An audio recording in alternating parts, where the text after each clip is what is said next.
Olá pessoal, vamos trabalhar agora com testes lógicos, né? Para começar, eu quero determinar status para este aluno aqui, de acordo com as notas dele, e quero determinar cores específicas para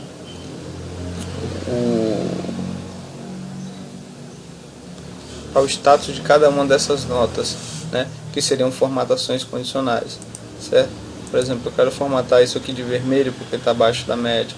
Quero formatar isso de vermelho, esse de verde, esse de verde, esse de vermelho, e assim vai. Só que eu não quero fazer isso manualmente, eu quero fazer isso automático.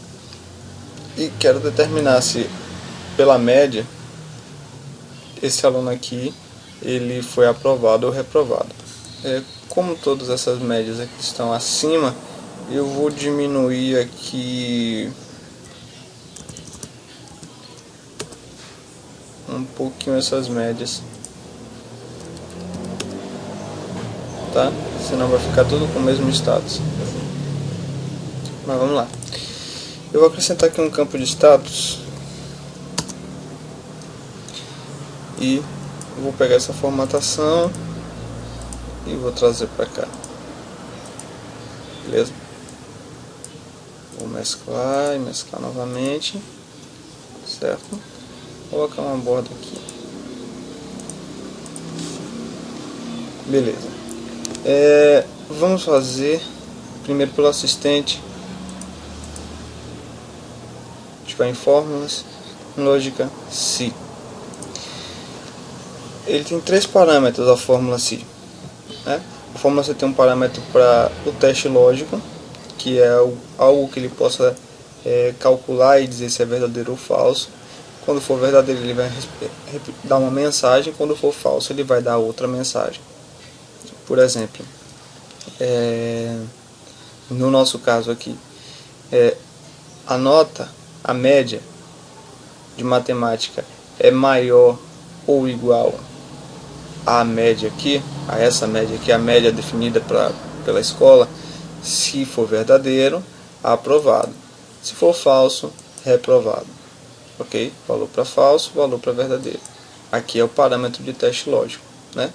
E como a gente vai expressar isso aqui no Excel? A gente vai fazer assim. Eu vou clicar na média, porque aqui a gente já tem o cálculo certinho, a soma toda aqui dividido, tudo certinho, ou a fórmula média para esses quatro valores aqui, ou essa soma dividida por 4, daria no mesmo. Esse valor, G4, se ele for maior ou igual a média, certo? Aqui em média a gente vai apertar um F4, botãozinho F4, para ele travar aqui e colocar esses dois dólares aqui, ó. Esse cifrão que a gente chama de cifrão, esses $2 aqui, tá? E eu vou explicar daqui a pouquinho o motivo. Eu vou colocar 100, depois eu explico a vocês porque a gente vai colocar esses preguinhos e qual a função dele, tá? Aqui no valor para verdadeiro, se esse valor for maior ou igual, porque se ele for igual a 7 também ele foi aprovado, né? Se ele for maior ou igual a 7, a gente vai escrever aqui, ó, aprovado. Observe que eu coloquei o aprovado sem aspas, mas olha o que acontece. Quando eu passo para o próximo campo, ele coloca uma aprovado aqui com aspas, porque na fórmula é assim que ele fica. Todo o texto dentro de uma fórmula ele vai ficar entre aspas para ser representado como texto. Senão ele vai achar que isso é o início de outra fórmula e vai dar erro. Tá? Se ele por um acaso não for, se esse valor não for maior, então vai ser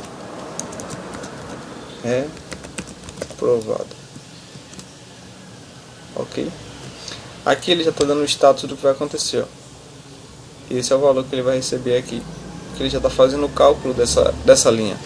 E ele já está determinando que vai ser reprovado.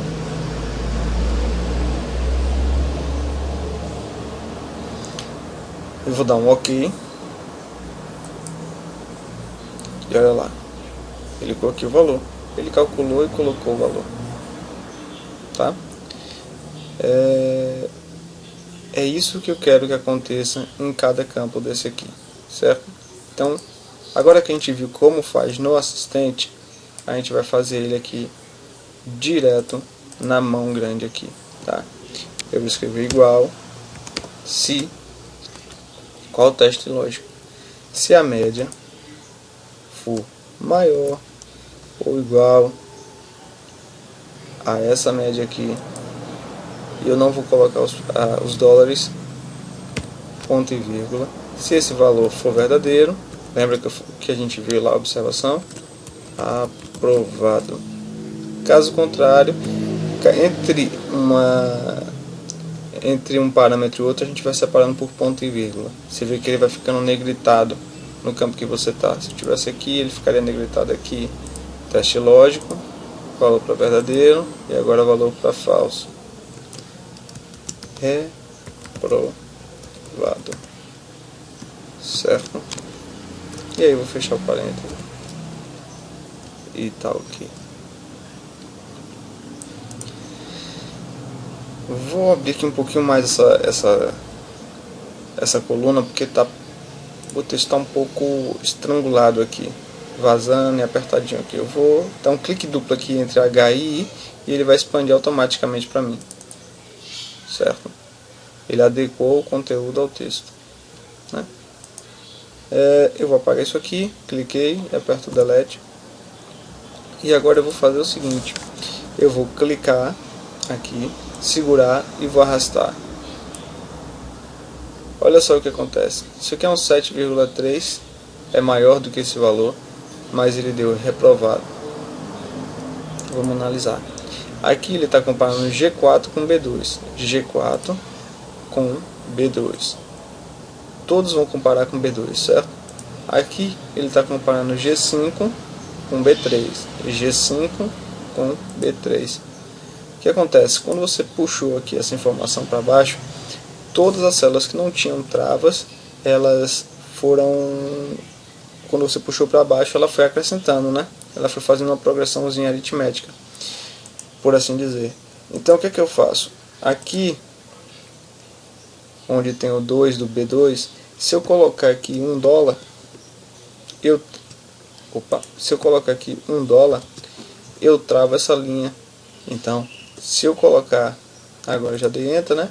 Com $, cá, se eu clicar duas vezes aqui, ó, o número 2 ele não vai expandir, não vai passar, não vai ter um acréscimo. Só as outras linhas que não estão travadas, elas vão ter acréscimos.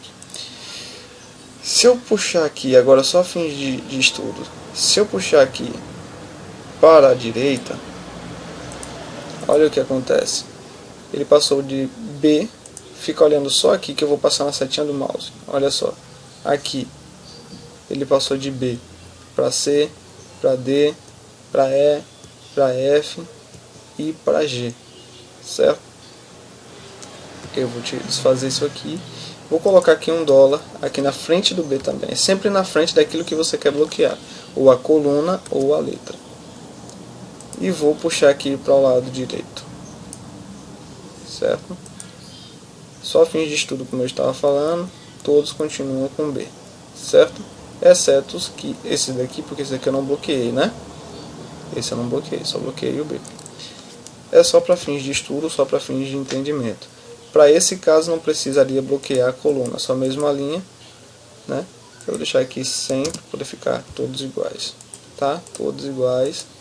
A única coisa que está mudando é a linha, porque na verdade é o que a gente quer, que ele mude por essa linha, mas não a média. E nisso eu determinei se esse valor aí, se o aluno foi aprovado ou reprovado nessa matéria. Se por um acaso tivesse alteração aqui,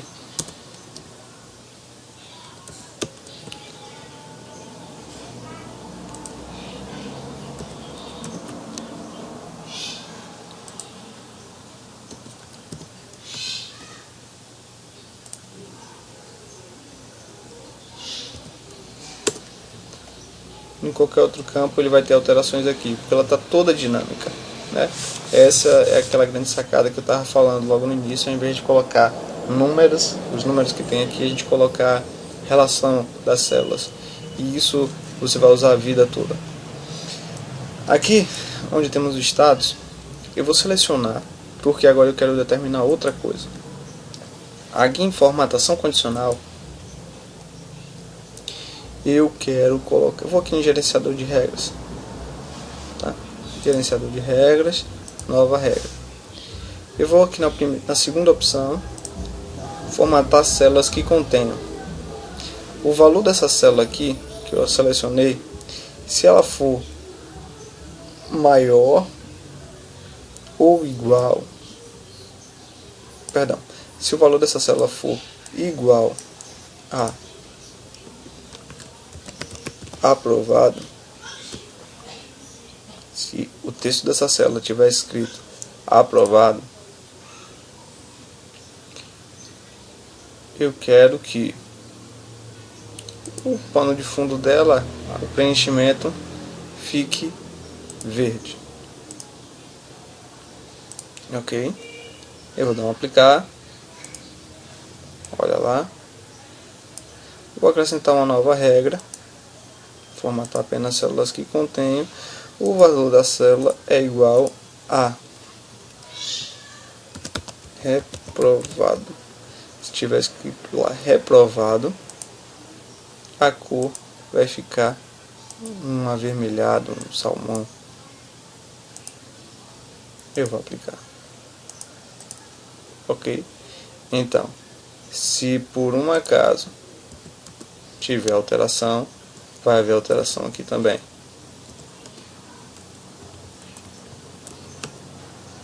Certo? Agora vamos para os campos de alerta aqui dentro. Eu não vou colocar formatação para todos. Eu vou colocar uma formatação só para aquelas células que merecem atenção.